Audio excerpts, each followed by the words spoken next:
Welcome everybody to our 98th Learn Fast webinar that we've been doing. These have been a great big bunch of fun for all of us. We've been really enjoying it, and tons of information getting out there to the users.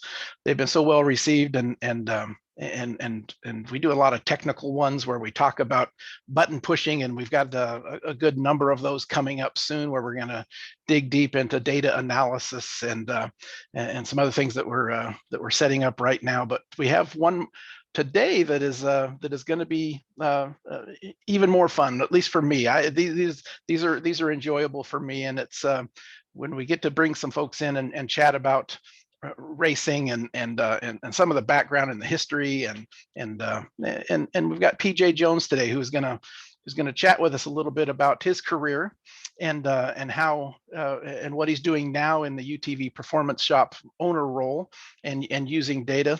Thank you very much, PJ, for coming and joining us. Well, I appreciate it, Roger, and I really appreciate you saving me for the 98th edition of the webinar.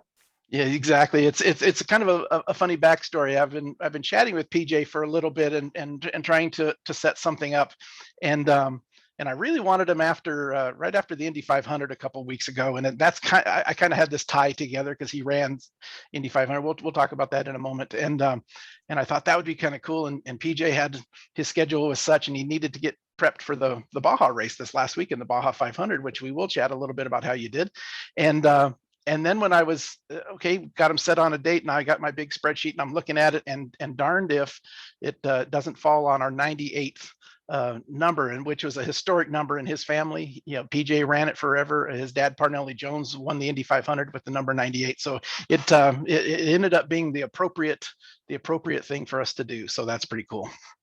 So the let's do a quick introduction of PJ to everybody.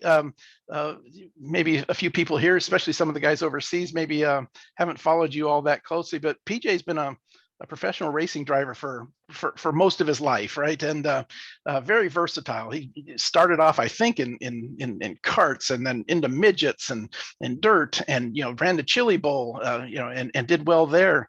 And then continued on. We'll talk about, I'll have you kind of roll us through where you went, but two-time Indy 500 starter, 58 IndyCar starts back in the era of kart, when the cars were these absolute rocket ships, lightweight, tons of power. We'll talk a little bit about that. And of course, then 33 NASCAR Cup starts, ran in all three series of NASCAR, all of their upper three series. The winner of the first ever NASCAR Truck Series race. We'll talk about that a little bit. And they were just starting it up, and I was peripherally involved and went to a few of those early on because of my off-road background and a little bit of a history with Walker Evans. I went and hung out with him a couple times the year 2 and 3 or so. Winner of the 1993 24 Hours of Daytona. I'm a huge endurance racing fan, and to me that is almost the pinnacle of racing for me. And I included a picture down here of you standing in victory lane there. Went on to establish PJ's Performance 2007, a UTV performance and prep shop, and of course has been around motorsports for his entire life, being the son of racing legend Parnelli Jones. Again, thank you for coming a little bit. I'd love for you to fill in a few gaps there. One of them being and I'll stop sharing the screen here at some point, and we'll just chat for a little bit. But the one I'd like to start with maybe is your start. You've been around this, of course, with your family. What did you first start racing? Well, I was about, from today's as young as the kids start today. Yeah. I was a little late, but I started. I mean, we were riding motorcycles when I was 4. Had go-karts, in the driveway when I was 5. So we were around it the whole time, but we kept hounding at my brother and I, Paige. We were hounding my dad to let us race. We wanted to race. And he kept holding the reins back. Finally, we got to about 13, 14 years old, and there was no more holding us back. And so we started go-karting. a lot of dirt track go-karting, you know, Ascot, Ventura, places like that. And just running up and down the West Coast racing with the Pedregons. So Frankie and Cruz, I mean, the only reason we got to all the races was because of Frank Pedregon, really. And because we were young, they were older, and so they could drive. We had a box van, we threw our go-kart stuff in it. We did a lot of road racing, sprint car race, sprint, they call it, you know, smaller track. We also did some of the bigger endurance type, enduro karting.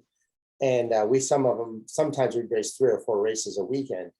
And just everywhere, you know, Riverside, back in this day, I ran a go-kart race at Riverside, which is pretty cool.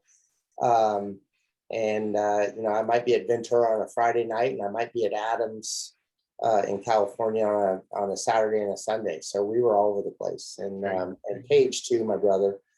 And then as that went on, you know, I kind of got into because we were at Ventura and the TQs were racing with us. So I got into a TQ for a, you know, maybe 6 months or so. We got thrown out of that. And so my dad goes, well, what are we driving this for? You might as well get in a midget. It's the same thing. So then I started driving for Robbie Flock's dad in a midget. And then we started our own team and kind of just grew from there.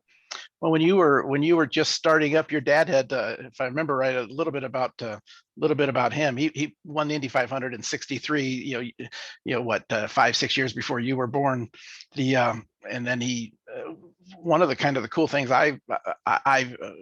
it's funny how certain things intrigue me, but his 1967 ride was in that STP turbine car, which was just totally revolutionary, right?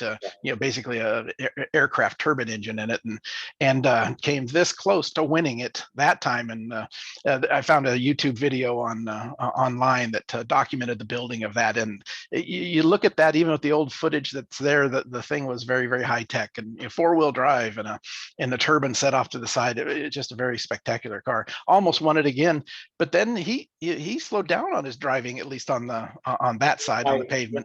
And you know, we were all my dad and I and a bunch of us were at Mecum auction in Indianapolis a couple of weeks ago, you know, with the big Oli and all that.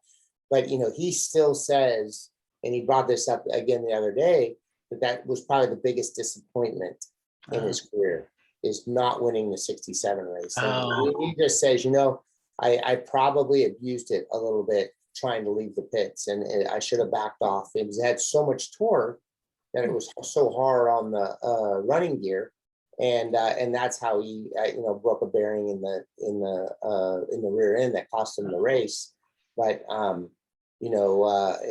think today that's still his biggest disappointment. Interesting. What do you remember as a youngster? No doubt you would begin to attend some races even before you started in your karting world. What do you remember going to some of his races when he was still driving some of the bigger stuff? And then of course he did go back and start racing the big Oli Bronco that recently sold, and some other things. Well, I mean, you know, I was born in '69, so I wasn't very old, but you know, I kind of remember a little bit of stock car stuff. He dabbled in a little stock car stuff. I don't really remember the Trans Am stuff. He did do some off-road racing. I remember that. Yeah, I bet. There's some pictures of me with him when he was driving for Bud Moore, but I kind of don't remember a lot of that. He was pretty well, except for some fun stuff, he was pretty well done. When we started growing up in the late '70s, '80s. Like I said, some off-road stuff. He'd do the Toyota celebrity races. It was really fun to be there and watch him race.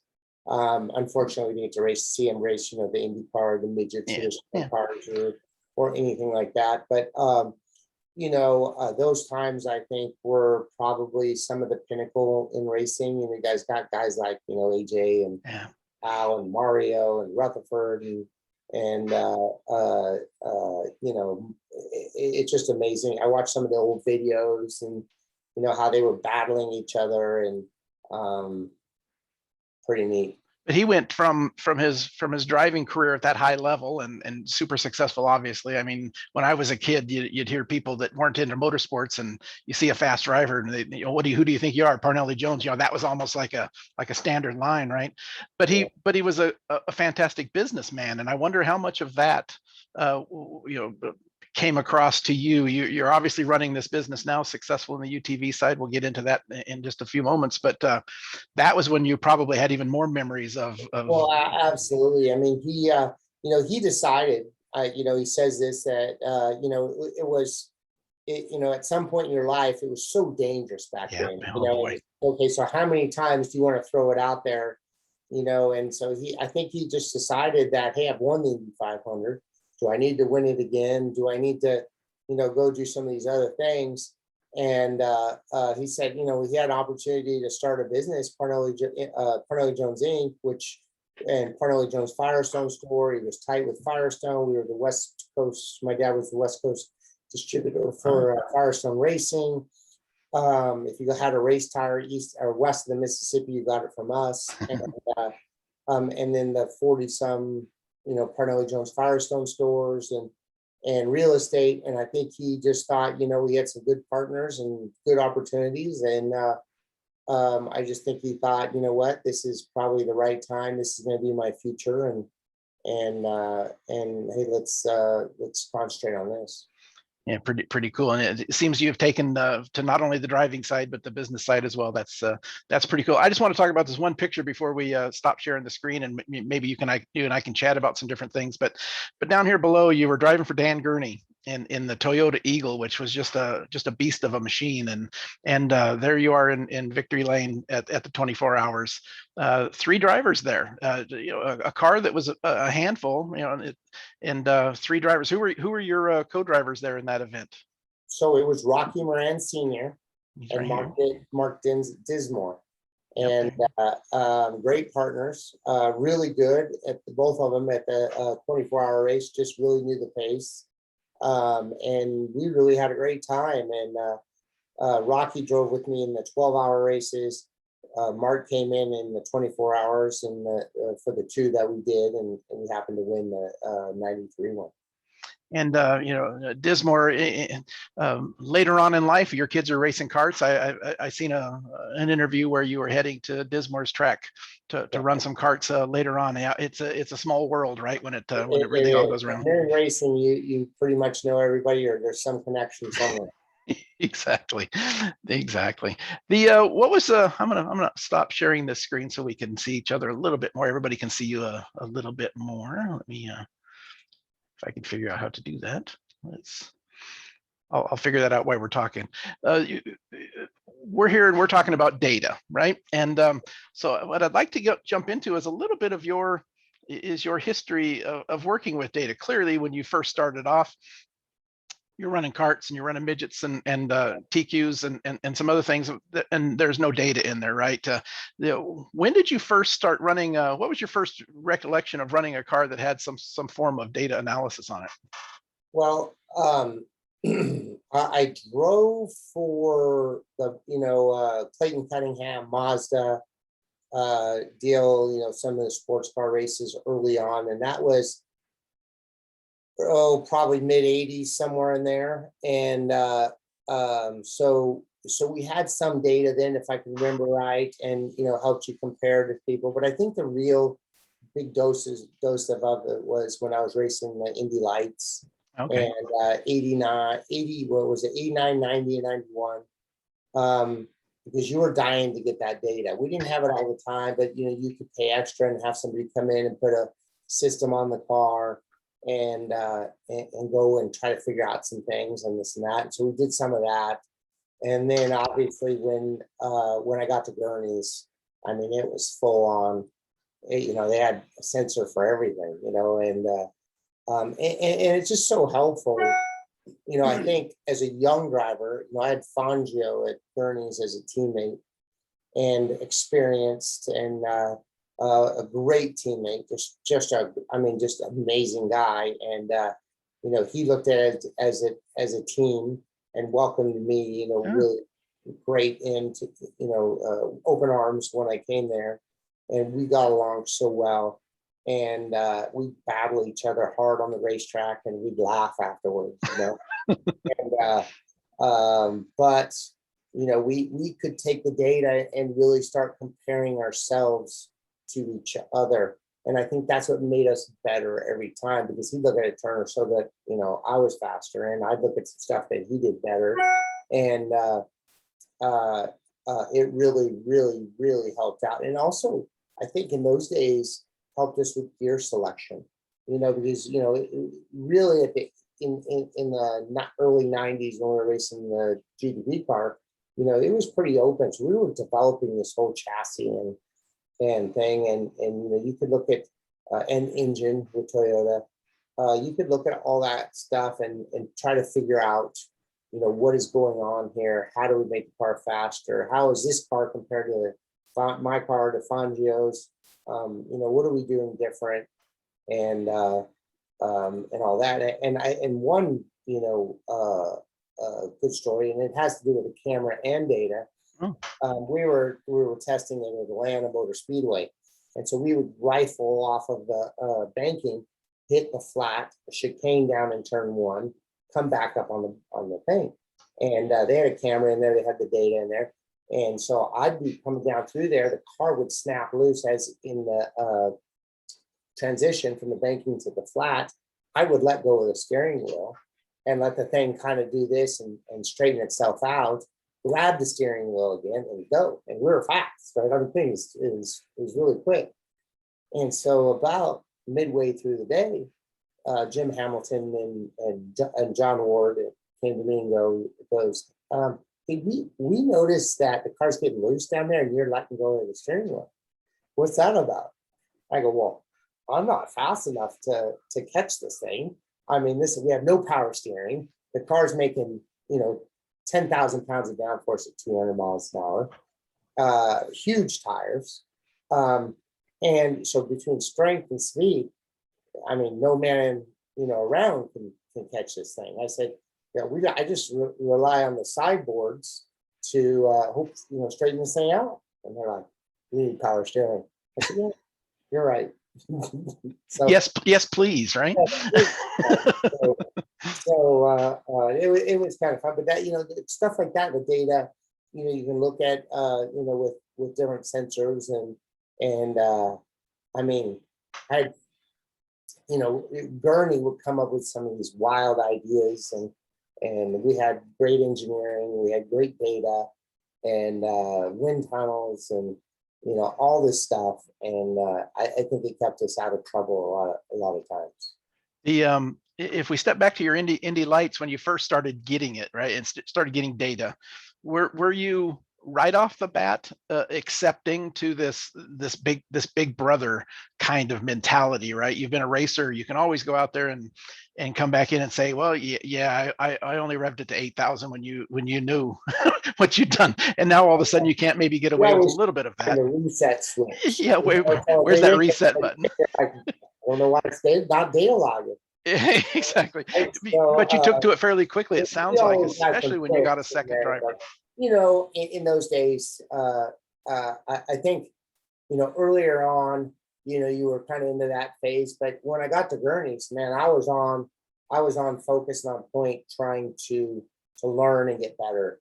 And I was at the mature, I would say mature, because I'm still not mature enough, but I was mature enough to the point where I wanted to really try to figure out how to get better, how to be more like Fangio, how to, you know, because there was, you know, I had a couple of rough races at the beginning. I thought, oh my God, Dan's gonna fire me up. You know, I wrecked it the first race. I went into turn one, and these cars had these big wings and the big old tunnels, and I couldn't see past them, right? And I'm like, oh my God, and we're sitting on the wrong side of the car, right? So I remember, so this is my first race, and I'm sitting on the right side of this GTP car.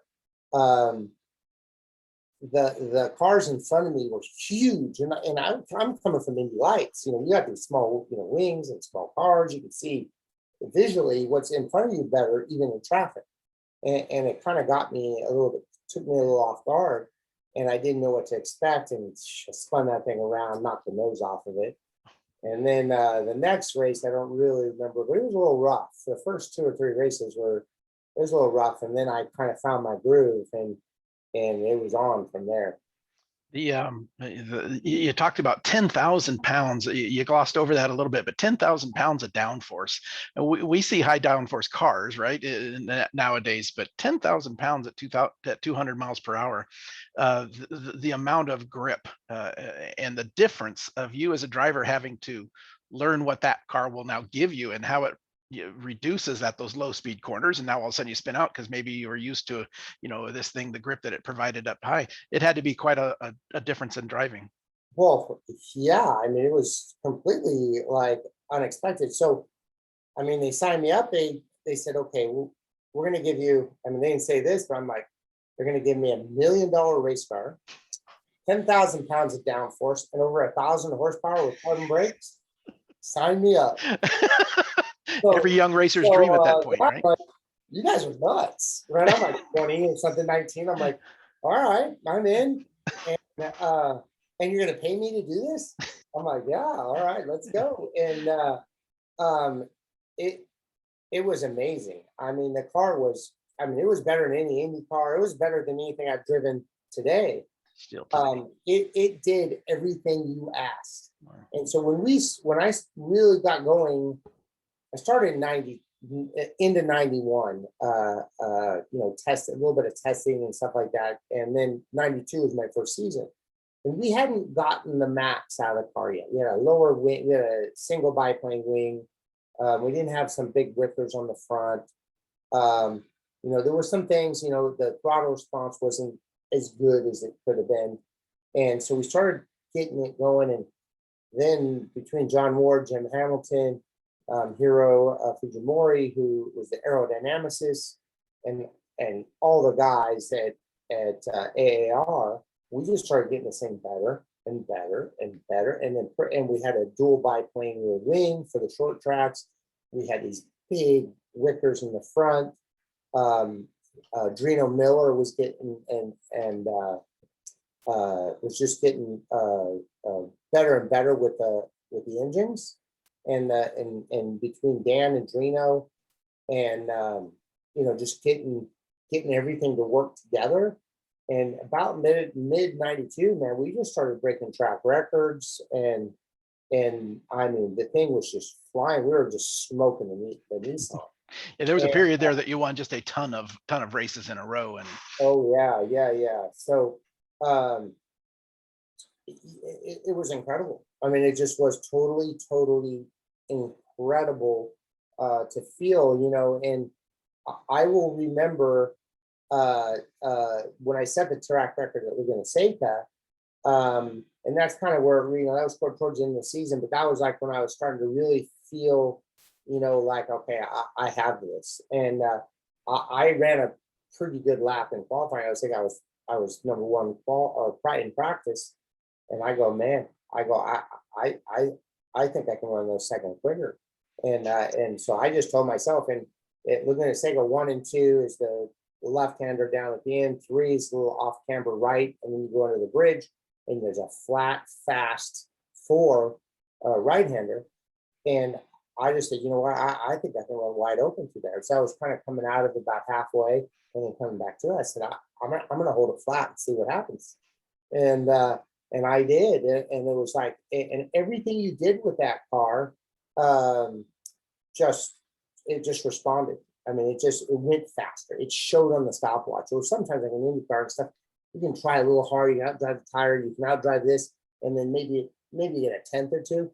This thing would pay big dividends. And the limiting factors was your physical ability. wow.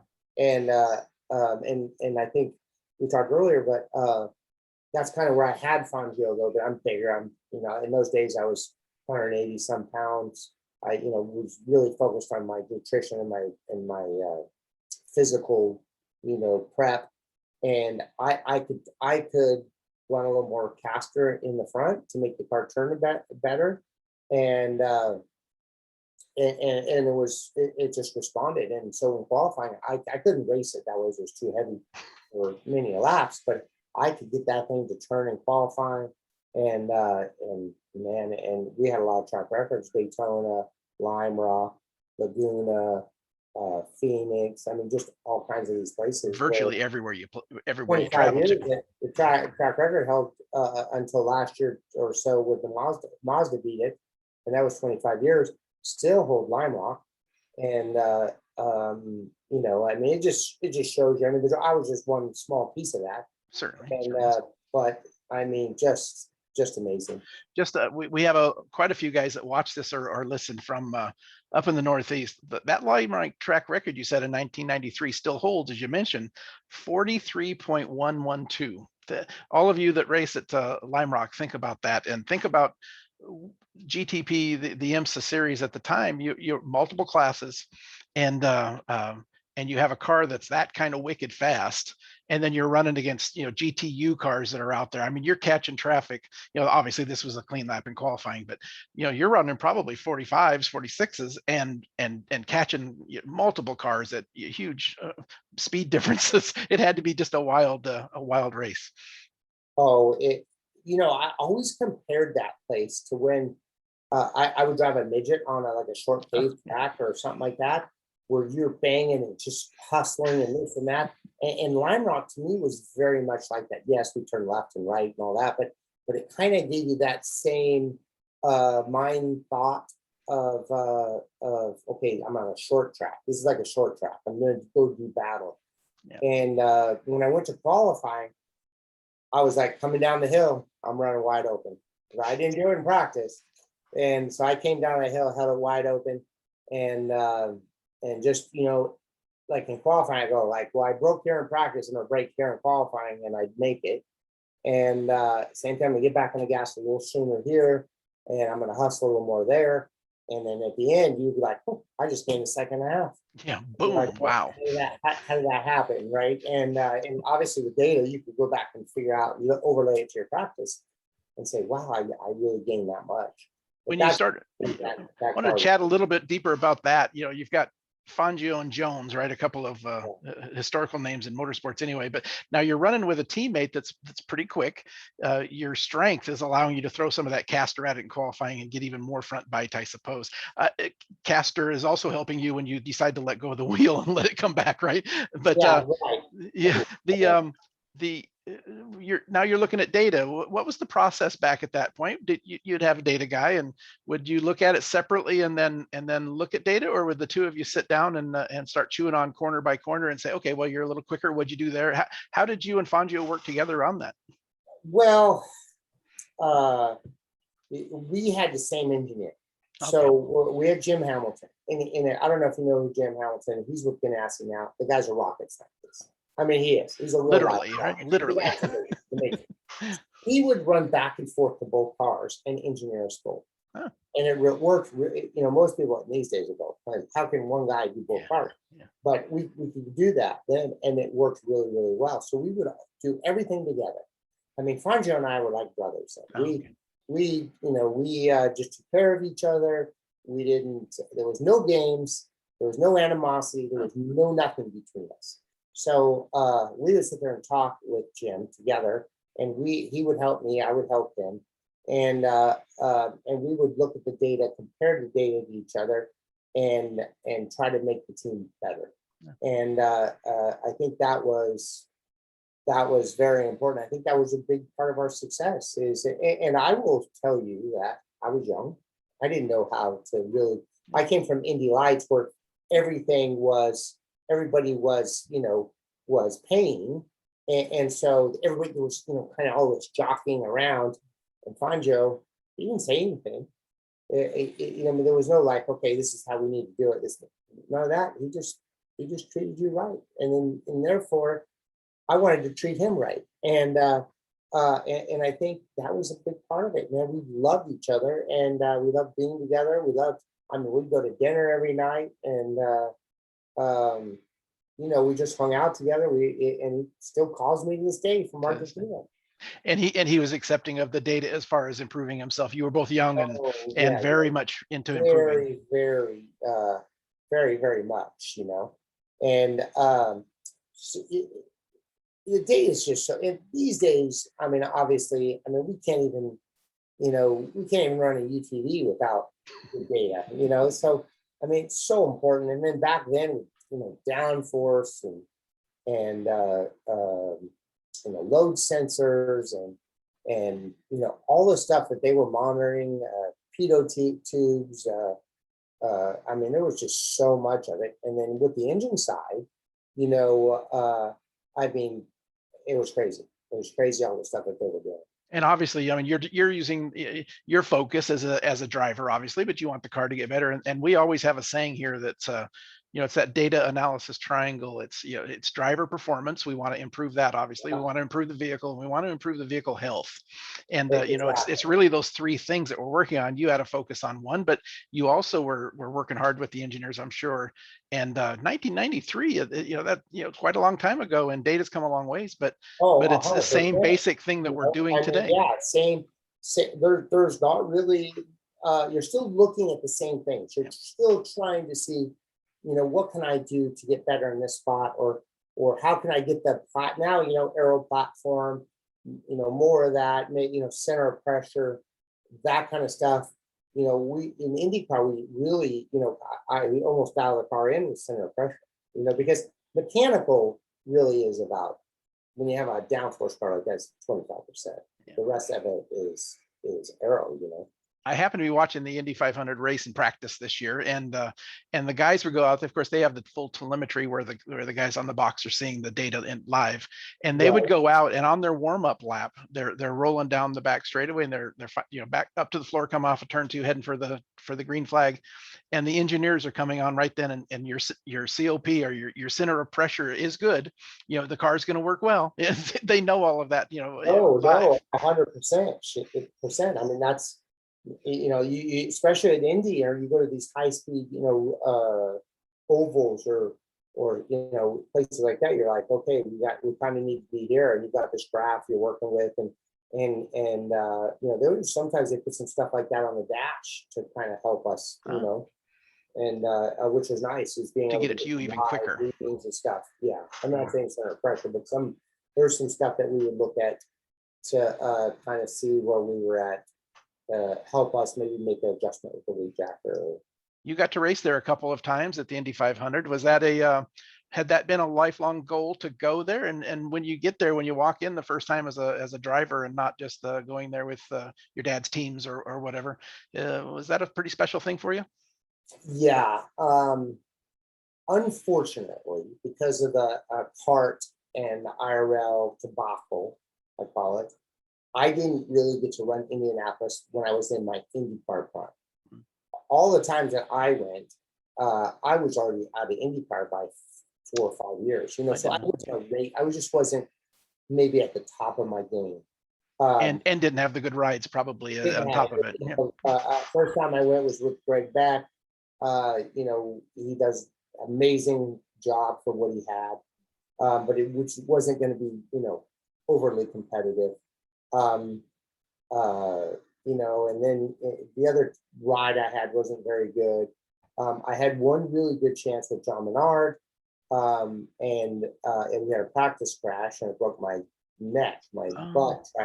My ass tried to pass my head at 232, and I was sick.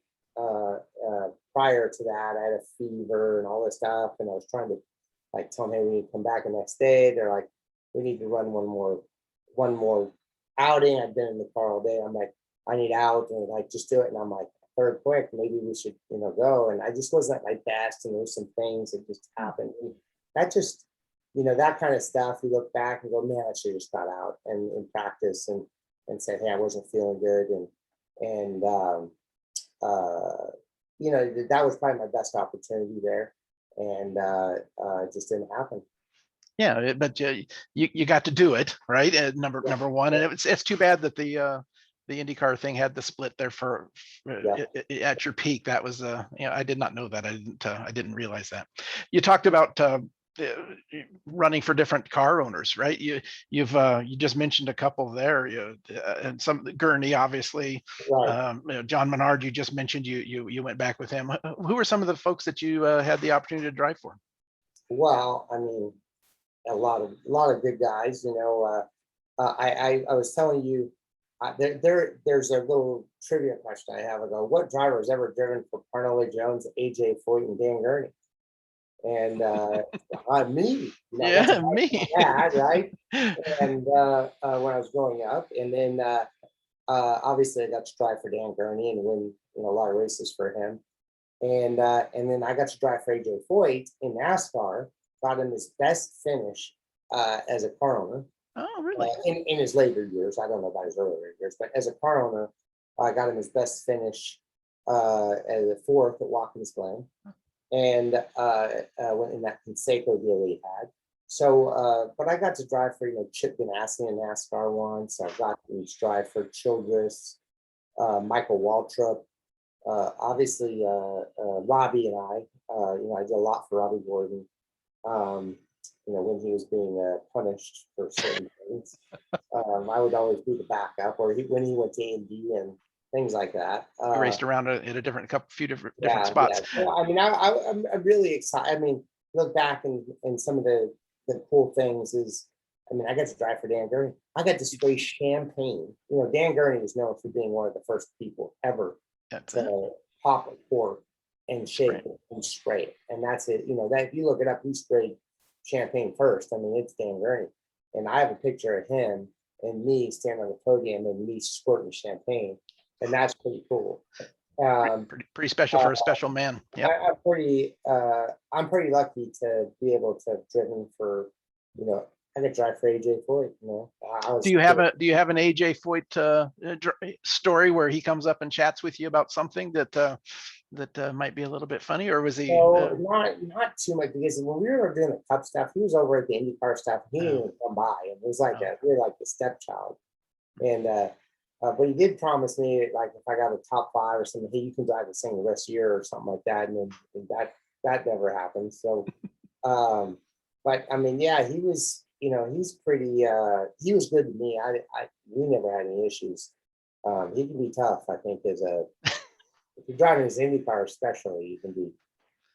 That was his baby, right? That's I think it's still difficult that way. But I got to visit with him a couple weeks ago when I was at Indy and hang out, and I got a video of my dad and him both talking, and that was pretty neat. And I'm very much into the historic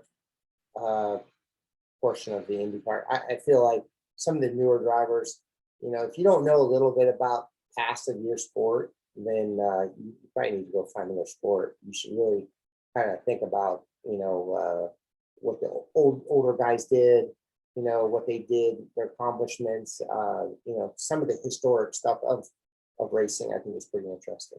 I think we need guys like you to mention that to people as they're coming up, because they are so focused. They're young in their career, right? And they're so head down and going that they don't think about how special it is for them to be involved in something like that. I think that a lot of young drivers don't even get it. Like you need to be a little more rounded too. You need to know a little bit about Formula One history. You need to know about drag racing a little bit. You need to know about sprint car midget guys. You need to know about some sports car stuff. You need just not, if you're an IndyCar driver, just not IndyCar. You need to have a little bit of a background, and not just be so tunnel visioned on what you're doing at that moment.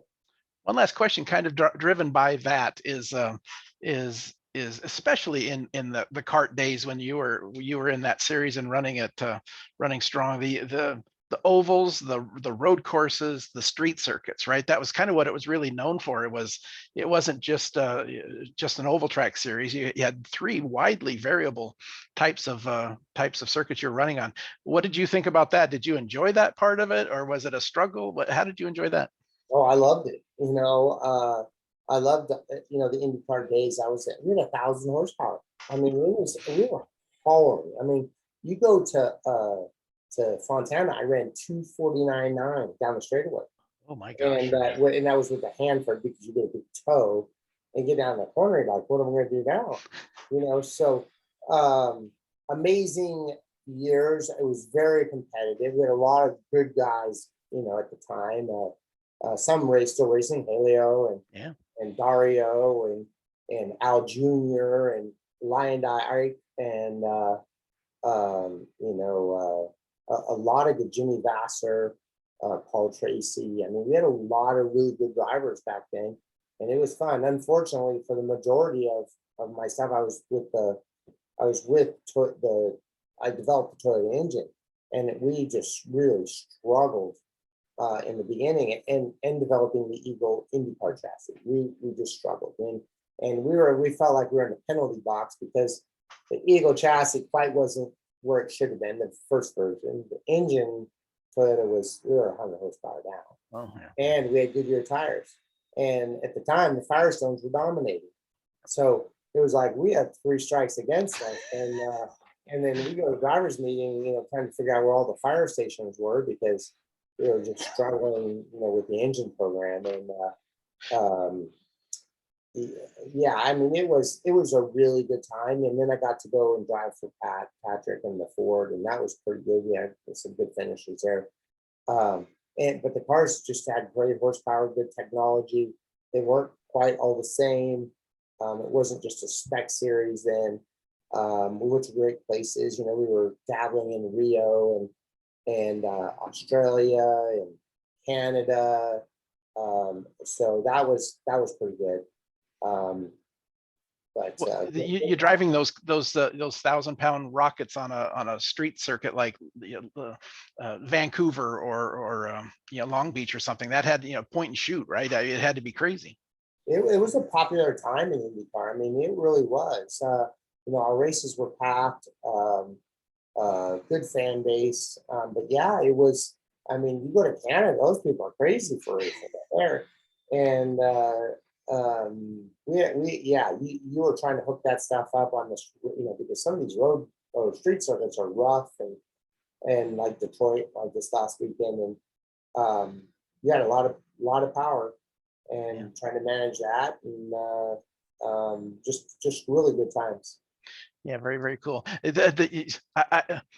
I can't hardly pass it up. You talk about when you're running the Toyota motors early. I mean, every motor has to go through a development process, but you talk about mapping out where the fire stations were. That I can just see it in my head. Everybody's got the little track map so they can let the engineers know exactly where things are happening, and you've got marked out with little red fire hydrants, places you can pull over. Exactly. Like, hey, this is getting, again, it was rough. I mean, David from TRD there, who runs TRD now, Dave Wilson, he was my motor guy when we won Daytona, right? So, I mean, he was up on top getting his hands dirty. He doesn't get his hands dirty anymore. He runs TRD, but we talk about that when I see him, and we had some struggling days. Now it's all champagne for him these days, but. He earned it obviously by that first part of the run in Indy, right? So hey, let's go back. Let's go into some more modern stuff now. And you're still driving occasionally, right, in different things. But you decided to open the UTV shop in 2007, I think, and start getting into that. And AIM is really big into that world. And we just sell a ton of the MX UTV data loggers.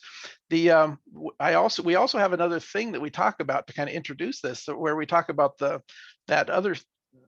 piece of data logic, right? Again, we're trying to solve and help the drivers get faster and the car get faster and the vehicle health. And those are almost flipped on their head when you go off-road racing. And that piece where you're trying to make this darn thing live as you're beating it across the desert for 12 or 14 hours becomes a big part of data analysis. And give me a little bit of a background of you start the UTV company and you start producing parts, and it's very successful.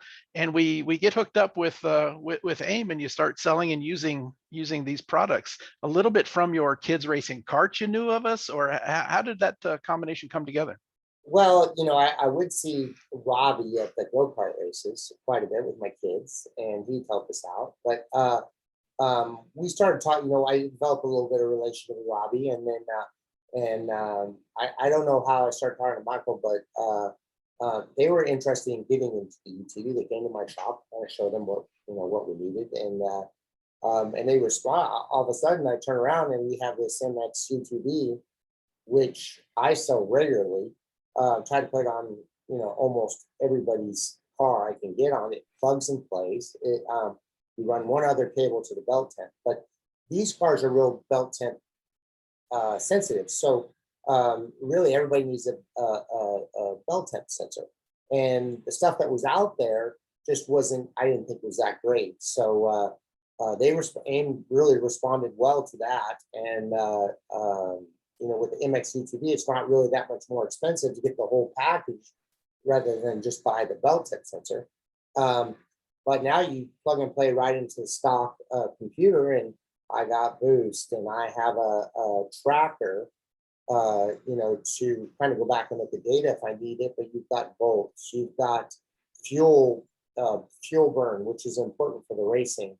Like right now, I'm still racing on the MX UTV. It's lightweight, it's small. Hopefully I'll move up to the newer system that's coming, so I can monitor, tire pressures and things like that. But it's simple, it's easy to use, and you can put it in a Razor, you can put it in a Can-Am. But like right now, we're gonna go back. We ran the Baja 500 this weekend and finished 7th. Car ran flawless. We just got held up for an hour and a half in a bottleneck. That wasn't our doing. The guys were. I didn't drive the first part of the race. Paul Westermark did, and they got stuck in this bottleneck for an hour and a half with their helmets off, trying to get around it. And if it wasn't for that, we'd have been contending. But we're going to go back and look at some data and find out. Okay, we had a couple little engine where I didn't think the engine was quite as good as it was at other times. So we'll go back and see if we can see anything that would, clue us into what we might want to, look at. So Yeah, I brought up some data here that is not some of your data. You raced on Saturday until late, and then you have to drive all the way home. I didn't want to bug you too much and get some of your data to show you today, but so I grabbed some UTV data. There are so many of them out there, and we've just got tons of systems in them. Like you mentioned, the belt temperature is is one of those things you need to watch. You can overdo that, and you just got to keep your eye on it. So here's some data I just brought up real quickly. It's like a 3.5-4 mile track. It is amazing. We've got a lot of people here watching or watch these later in YouTube when we post this right after we get done. That are road racers, right, or motorcycles, or some sort of a track-based racing in that way, and to look at data from a 300-mile stretch in Baja or Dakar Rally or whatever it happens to be. It's funny how we do the exact same things. Here is some data, and we can come in here and we can look at exactly how the belt is slipping here. We can turn on the throttle and see what the driver is doing with the throttle and how the belt is hooking up, and watching the temperatures rise and drop on the belt temps down here below. We do the same thing. It's data. I use that term a little bit, but data is data, right? Whether you're on a snowmobile, an off-road UTV, a truck, the trophy trucks, or a Porsche 911 racing at Daytona, you're still looking for a lot of the same things. It's interesting. You mentioned a story earlier that the power of the UTV, and you're plugging it into different cars, and you work on customer cars. It's not always the same car. You mentioned earlier you plugged one in, you had it turned on, and the data wasn't working quite correctly. You had it configured wrong. You mentioned you were able to change that really quickly. Yep. Yeah, I mean, it's I'm really impressed with that MX UTV. I really love it. I mean, it's for the price thing, it's $550, it's Yeah. $100. I mean, how you can't go wrong. It plugs right into the data port on the vehicles, whether it's a Razor or a Can-Am. Electronics have come such a long ways. I A mean, long way, and it's simple, and they're getting a lot cheaper. So whereas people used to be afraid of them because of the price or the not being able to really try to figure out how to use them, these things are easy. I mean, I'm no data scientist here that can figure everything out, but man, even I can figure this out.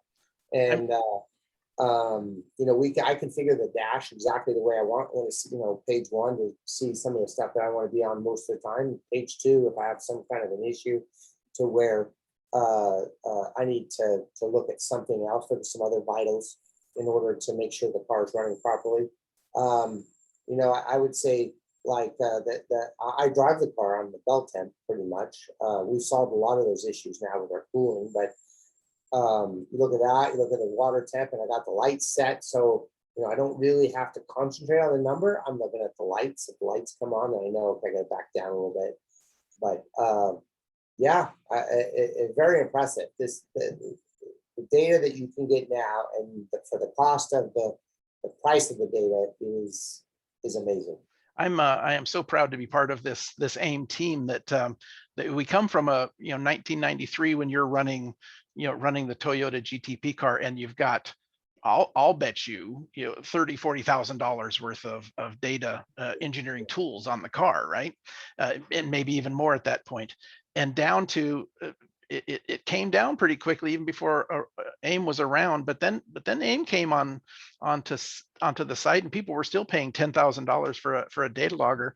And now AIM came in and really brought the cost and the complexity, the cost way down and the complexity way down, where all of us that are not trained race car engineers can get good value. I just zoomed out to this run. I don't know, it's about a 3 or 4 laps on this 5 or 6 mile track, and here's this belt temperature down below. You mentioned you drive to the belt temperature Yeah. especially on the super long races. Here's the belt temperature rising and then sitting there, and you can see it going up and down as the Right. driver is doing things. That's definitely, I mean, you could probably watch the guys. I could probably tell you when he's wide open just based on that belt temp, Exactly. You find those times when the belt temp is rising, and then you minimize those to make Well, this thing list. like Roger, like you were saying earlier, to be able to put, I can put a MHGTV in a car in an hour. Hmm. I mean, it's not like, okay, hey, we got to put all these sensors all over the place. We got to have special fittings. We got to weld some adapters on some, water line. You don't have to do any of that. You just plug right into the computer. It's pretty nice. Yeah, it's amazing what they've done. And then the software has become easier and easier for folks to use. We have these kind of training classes that we provide for folks. Today we're more chatting about racing and having a good time, but a lot of these webinars are all about teaching people how to use this. A question that we just got into the Q&A box, and I see a couple other ones there. I'm going to try to get to those as we kind of close up. I have a user profile that I created here, just another one that folks may want to play with as they're looking at their data. We have a GPS speed, and then we've got a wheel speed that's coming from the UTV. So I've just set this thing up as with the GPS and the wheel speed on top of each other. I'm just going to zoom in on one little spot here just to kind of see what it looks like. But the driver's coming out of this corner, is going to full throttle. You can see what the RPM is doing, and then I made a tire spin channel, right? Just so we can see how much is the tire spinning. Is that clutch I'm hearing slipping, or is that tires as a driver, right? You're out in the middle of the desert. And so here I can see, we got 13 miles per hour of tire spin here. You can see when the driver's locking it up on the downhill side. And just quick stuff that we can do. It's all really about, and you share some of your experiences if you can think of some, is maybe at this point the driver was trying to figure out, is the clutch doing its job? Is the belt doing its job? Is it the tire spinning? Is maybe I'm a little too aggressive on the throttle? What we build a way of looking at the data to help that driver figure that out. It's very, very powerful. Yeah, very, very, very amazing to see what you can do with these devices now. I mean, it's I'm excited about the new one and being able to monitor tire pressure.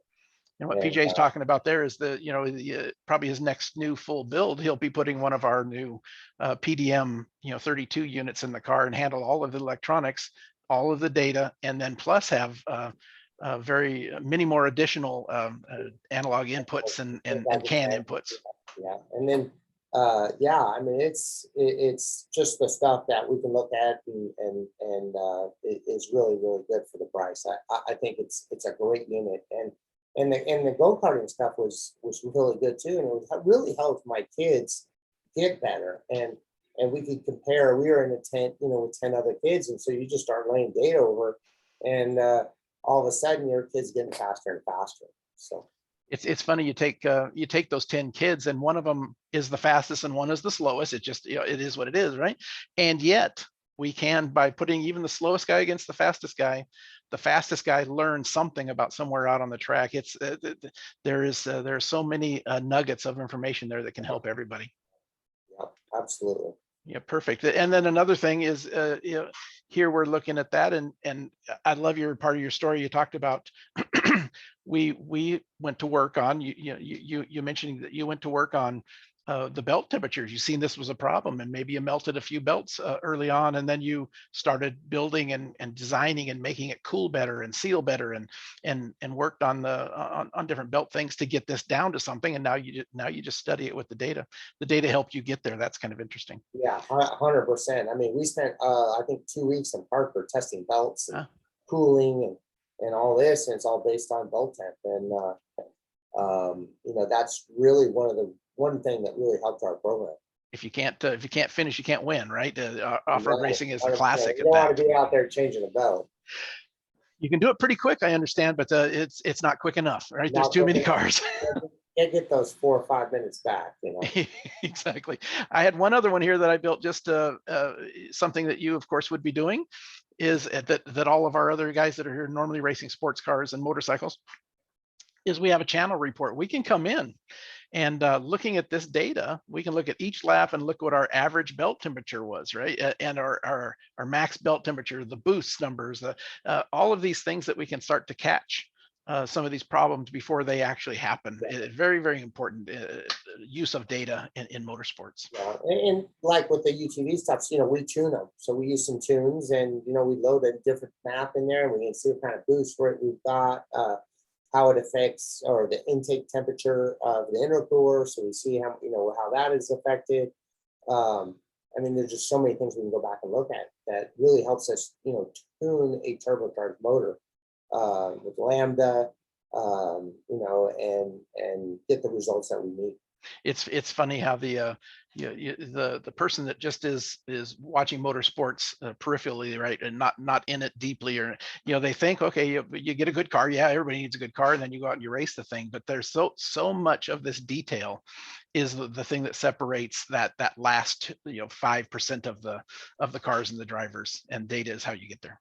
Yeah, 100%. Perfect. The last thing I wanted to do is to go over a couple of more questions that we had that we just had come together. I thought it would be kind of cool to take a look at them. And the one question was from David Arkin, came pretty early as we were chatting. As a kid, were you ever in Don Edmonds' shop? I think that was a midget shop. They built midget chassis, I think. Your dad wrote on the wall, "Motor carefully in the grease mud, for there lurks the skid demon." Did you ever visit the Don Edmonds' shop as a young I kid? think I was there one time, Hmm. back in the 80s sometime. I just can't really put that, but I think maybe one time. I drove at Edmonds. Yeah, exactly. They were a huge name, and I don't know if they still are or not, but they were a huge name in the midget racing series for years. Yeah, 100%. I mean, it was pretty cool, and that we were racing out here on the West Coast, and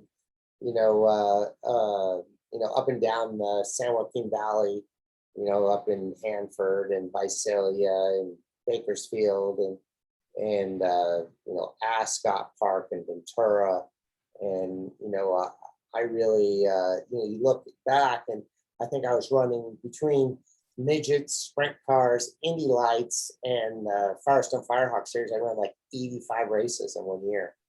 I Very mean, cool. we were running off airplanes, and I'd fly home on a Saturday night or a Sunday night to get to Ascot to race my midget after an Indy Light race at Detroit or wherever. And those kind of days were really, really fun. And you look back, and I always tell the younger guys this: you better look back right now, or really kind of look at what you're doing, because it's probably the most fun you'll ever have. And the most energy, and the only time you'll have enough energy to make that happen, right? Now I just want to go take a nap. Yeah, one weekend of racing, it's like, Pull I out gotta the get hair home. that I still have left. When you ran midgets, did you run any of them back in the days when they were the Volkswagen power plants? No, Just after that, huh? no, it was Cosworth. Cosworth back, So okay. we had Cosworth power, and worked with some good guys. We had, so when I started, I had my dad's whole race shop, and Yeah. that's how I got to learn how to fabricate. I'm not like a master fabricator, but I can get the job done. Yeah. I hired the guys that are a little better than I am, kids now. And but so we had a full dyno that they developed the turbo Cosworth on at my dad's shop. You know, all the turbo Cosworth was developed at Bell's Parley Jones Racing. That's what we raced in the Indy cars, right? And so we had a full dyno. We had an engine shop. Now there was nobody in it at the time when I started midget racing. We had a couple guys working for us, you know, working on my dad's toys and fabricators and stuff. And there was guys like Smokey Allman, amazing guy, and so he could do anything. I mean, that guy could fabricate, work on engines. So we just started working on this Cosworth engine, made it better and better, and started dyno. Pretty soon, everybody's coming to us, hey, can you build us a Cosworth? And we're like, yeah, we're not in it for that. And then guys like Bill Eaton, master fabricator, the guy got his apprenticeship. I mean, he was on the IndyCar team, but building his apprenticeship was Rolls-Royce door handles. You know, in those days they had to do it all by hand and all that. The guy could weld tinfoil together, and old English guy, you know, and that's how and Dick Russell, who built Big Ole and the Chevy Blazers for my dad. You know, so I was very fortunate when I was younger.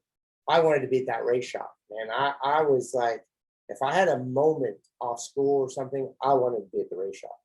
And we had a lot of fun times hanging around there, watching my dad's guys. You know, in those days, maybe a little bit IndyCar, off-road stuff, a lot of off-road stuff. You know, building his boat engines. You know, we had high horsepower, turbocharged Shada boats, but I got to learn. And then we had the whole shop to run our race program, go karts all the way to midgets, and that was a lot of fun. That's how I kind of got into what I'm doing now, is because I liked working with metal. I like trying to design, you know, a better mousetrap, and that's kind of what's nice about the UTV is we're taking a chassis, we're building the whole chassis ourselves, and we're trying to design a car. Yeah, we got some limitations, but you know, we pretty much can do anything we want. I've got I'll jump ahead to this to show it. Then we'll jump back to as we close this out. But I've got a slide here as we kind of close this out. There's the chassis that he's talking about right here on the left. These aren't your 1998 2000 UTVs. These are badass off-road racing machines with full tube frame and just amazing stuff. So when he talks about fabricating, it's there's a lot to fabricate. So very good. I've got one more thing. We've been chatting with Robbie Gordon, trying to get him back to come here and join us as well. And he talks about as a youngster going in and spending time at different race shops, and one of the ones he mentions a lot was your dad's shop, and maybe he was there a little bit with you. I know you're friends with him, Yeah, so yeah, no, absolutely. So we're gonna get him on here at some point and chat about his history a little bit as well. One more last question as we're kind of going out. The track record at Lime Rock, Matt asks, did that have the chicane in it, or did they put the chicane in because you went so darn fast and they needed to slow these cars down? I think it had no chicane. I think that was a long time ago. I can't remember if it did or didn't. So I've raced it both ways. I don't think we had the chicane then. With that kind of downforce, you probably didn't have a problem getting off the ground there at that little hump on the back straightaway, right? Let me think about it. So no, I think we did. I think it was the year before, maybe John Morton turned over in the Nissan, and then in '93 when I said it, it was with the chicane. Okay. You'd have to look that up. I'm not 100% certain. Yeah, that backflip by John Morton, that was crazy. Yeah, that place was crazy in that GTP car. I mean, it was a wild race. I mean, you got all these slower cars out there with you, and you're running, 180 miles an hour, running through the corners. The biggest issue there, not there as much as say Daytona or stuff like, is the braking distance. You got these GTU or GTO cars, and they're slowing down at say the 400 meter marker, and we're driving into the 200 marker wide open. And so you got a huge, 50, maybe a 80 mile an hour speed difference in the braking zone. So you're catching them quick, and then you're really catching them quick. Really catching them quick. Let's jump back here. to talk a little bit as we kind of close this down. Your time is valuable, and I promised you we'd be done at 11. The we're going to finish this up now. I would love to have you come back and talk about a little bit some more of the different things that we kind of started to chat about. But we're going to finish this up, and we're going to put this out on our YouTube page where all of these go. It'll be up there within about an hour. We'll have some of the links that we shared, some of the different links, other things that we talked about in the live chat will be down in the description if you're watching this on YouTube later. And it was just a great conversation. Really enjoyed it. You talk about early on, you talked about you've met Robbie at at some of the kart shops, and you see us at the off-road shops out there. That's what we're really at the off-road races. That's really what we do. We're a customer support company that happens to sell racing electronics, is the way we kind of like to say it. And we're out there to try to help anybody that has our stuff. And if you don't see us at the track, give us a call at the 800 number there. Look forward to helping everybody get the most value out of their AIM investment. So, oops. Let's talk just a minute about next Tuesday. We're gonna have a motorcycle racing data analysis webinar. Been chatting with a young lady, Chloe Laren, from here in the States. She's from France, but she's here working, and just another brilliant young lady that is working in the data side. She's an enthusiast racing bikes, but she also works in the Moto America as a data engineer for some of the teams. And we're going to chat about motorcycle racing data, more of talking about how some of what's different a little bit on the bikes. They've got lean angles and some other things that they need to understand better to help their drivers go faster, and the bikes. We're going to talk a little bit about that. It's going to be a series of webinars, not back to back, but we're going to bring her in for maybe 3 or 4, where she talks about setting some stuff up, where we're going to talk about in this first one. The math to get to that lean angle if it's not already in the bike, getting solos and putting those on bikes for track day kind of folks. And then we're going to move up and continue up higher and higher and more in depth under what she does as a data engineer in that professional series. So that'll be very, very fun. Looking forward to that next week, and next Tuesday on the 22nd. That's going to be a good time. So to kind of close this down, PJ, really enjoyed it. I know you're probably still buggered up a little bit from racing in the Baja 500 just a day and a half or so ago, but really appreciate you being here, giving us some background on what you're doing. Maybe we'll get you back here and we can chat about a few different parts of what you do. Is there anything else you'd like to add as we kind of close this one down? No, I just, I think you guys do a really, really good job, Robbie. And I do a lot of communicating with Robbie and Michael, and I think the product line has come a long way in the last few years. And the simplest for an average guy to be able to put these on or look back at the data, whether you're go-karting or UTV or sports car or whatever. I mean, you guys have a great range of product that I'm sure glad that I have a good relationship with you guys, and we're using the product. I love the product. So absolutely, I love it that we go from plug and play to some more in depth, and all the way to what you're going to be using on one of your next builds. That full on PDM system, very powerful. The PDM unit is exactly what I asked for. When they came to my shop, I don't know, 6 years ago, 5 years ago. So it didn't come instantly, but we're getting there. So it's a different world than what we were used to as well, right? So we had to kind of learn and grow into the off-road world as well. So again, I appreciate you coming. Thanks for that. Thanks for having me, and look forward to getting you some more data. Absolutely. Give us a holler anytime you need something, obviously. And thanks everybody for coming. I hope you enjoyed it. Again, next week, we're going to be motorcycle data analysis. Looking forward to seeing everybody here. Everybody have a great weekend, and we will see you at the next webinar.